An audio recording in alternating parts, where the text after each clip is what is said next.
যাও যাও, বাড়ি থেকে বের হও। আর কখনোই যেন তোমার ওই পুরা মুখ না দেখি। সারাদিন শুধু শুয়ে বসে থাকা, কাজ নাই কাম নাই, খাবো কি আমরা? যাও, তোমার ছেলেকে নিয়ে এখনই বের হও বাড়ি থেকে। আর কখনোই যেন তোমাকে এই বাড়ি ফিরতে না দেখি। যাও, বের হও। ধুর, আর ভালো লাগে না এসব। এ বাড়ি থাকা যায় নাকি আর? সব সময় ক্যাচ ক্যাচ ম্যাচ ম্যাচ, এত অভাব আর ভালো লাগে না। আই বাবা, তুই আমার সাথে। যেদিকে দু চোখ যায় সেদিকেই দুই বাপ বেটা চলে যাব। বাবা বাবা, আমার খুব খিদে লেগেছে।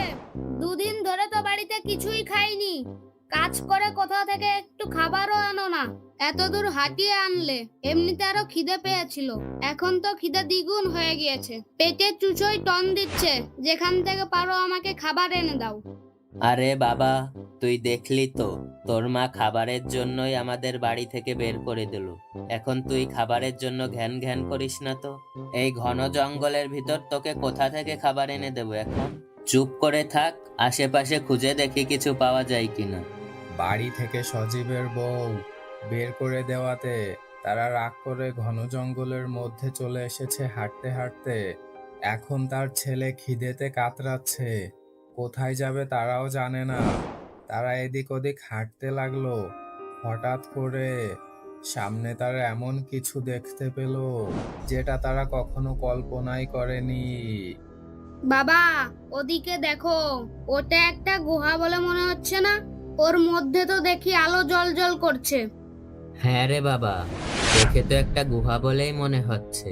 আবার আলো তো দেখি জ্বলজ্বল করছে ওর মধ্যে। চল তো গিয়ে দেখি। ধনরত্নও হতে পারে ওর মধ্যে, না হলে তো কোনো গুহা এরকম জ্বলজ্বল করে না রাত্রে বেলায়।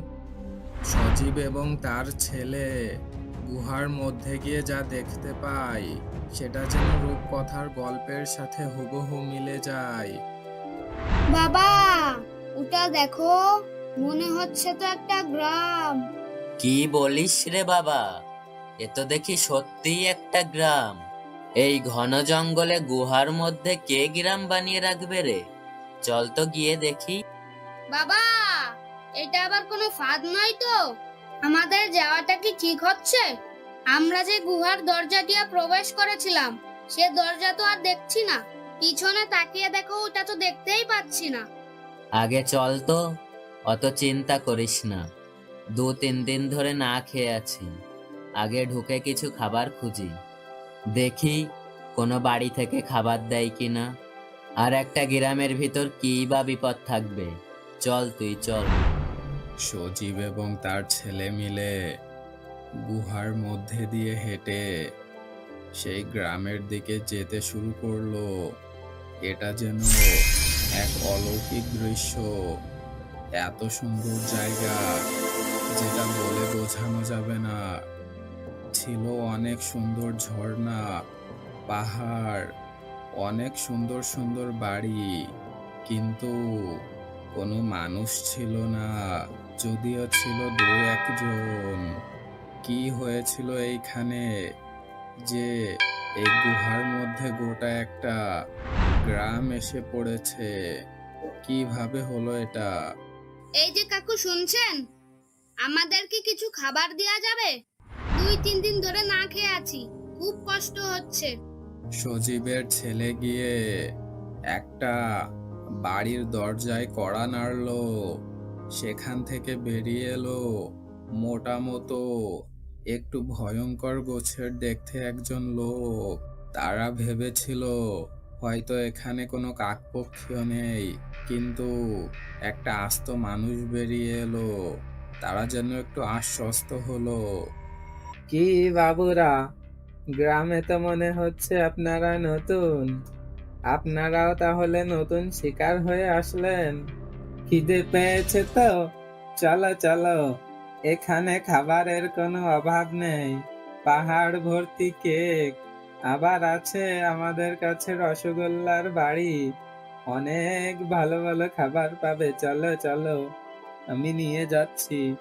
গ্রামের লোকটি ওদেরকে নিয়ে গেল সেই খাবারের জায়গা।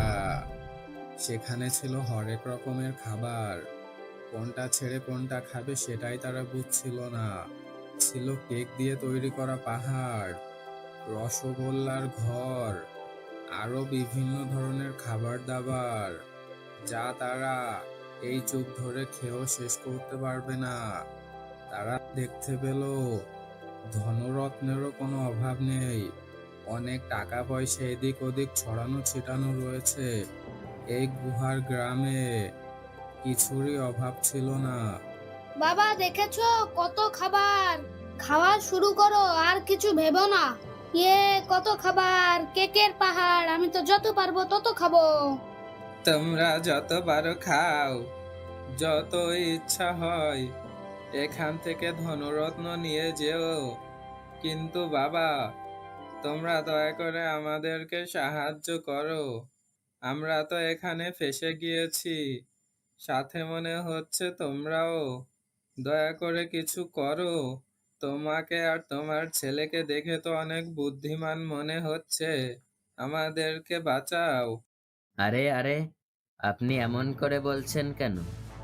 এত সুন্দর একটা গ্রামের মধ্যে আপনি থাকেন, এখানে আবার কষ্টের কি আছে? আপনি বাঁচার জন্য এরকম করছেন? খাবারের অভাব নেই, টাকা পয়সার অভাব নেই, তাহলে আপনি এরকম করছেন কেন? তাহলে শোনো বাবা, তোমাকে পুরো গল্পটা খুলে বলি। এক সময় আমাদের এই গ্রামটা এই গুহার মধ্যে এখানে ছিল না, এটা ছিল বাহিরে। অনেক সুন্দর গ্রাম, সেই গ্রামে কোনো কিছুরই অভাব ছিল না। কিন্তু একদিন হঠাৎ করে নেমে এলো ভয়ঙ্কর বিপদের ছাপ। আমাদের গ্রামেরই একজন, যে কিনা আমাদের বিরুদ্ধে সব সময় থাকতো, সে আবার কি দেখি তন্ত্র মন্ত্র করে বেড়াতো। এমন একদিন সে তন্ত্র করে জাহান্নাম থেকে শয়তানের সাথে চুক্তি করে অমরত্ব লাভ করার জন্য আমাদের এই গোটা গ্রাম তাকে দিয়ে দেয়। সেই ভয়ঙ্কর দানবটা আমাদের এই গোটা গ্রামটা সে গিলে ফেলে, এবং আমরা তখন থেকেই এই ভয়ঙ্কর মোটা শয়তান দানবের পেটে বাস করছি। ও প্রত্যেকদিন একবার ঘুম থেকে উঠে খাবার খায়, সব কিছু গিলে গিলে খায়, কিছুই চিবোই না। এবং পানি খাওয়ার জন্য ওই পাশের কুয়াটাতে যায়, ওখানে কুয়ার মধ্যে গিয়ে পানি খেয়ে এসে আবার শুয়ে পড়ে। আমরা এখান থেকে মুক্তি চাই, বাইরের জগৎ আমরা দেখতে পারি না। শোনো, আমার কাছে একটা জবরদস্ত আইডিয়া আছে। কি আইডিয়া বাবা, বলো শুনি।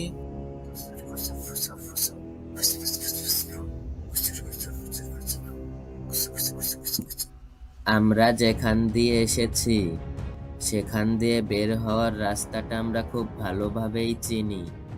অদ্ভুত ভয়ঙ্কর দানব ডাইনিটা যখন ঘুমিয়ে থাকবে, তখন আমরা মোটা ডাইনিটার পেট থেকে বের হব।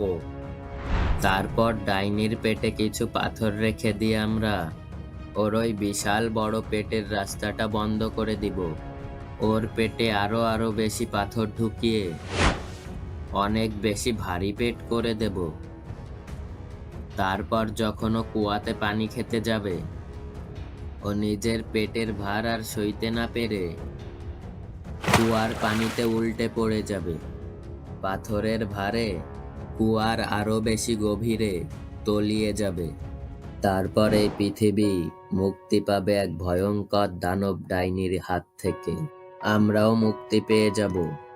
সজীব যেমনটা ভেবেছিল সেই অনুযায়ী কাজ করে সত্যি সত্যি ওই ভয়ঙ্কর দানব ডাইনিটিকে এই দুনিয়া থেকে বিদায় দিয়ে দিল, এবং এই পৃথিবী এক সদ্য নতুন ভোরের আলোয় ফুটে উঠলো।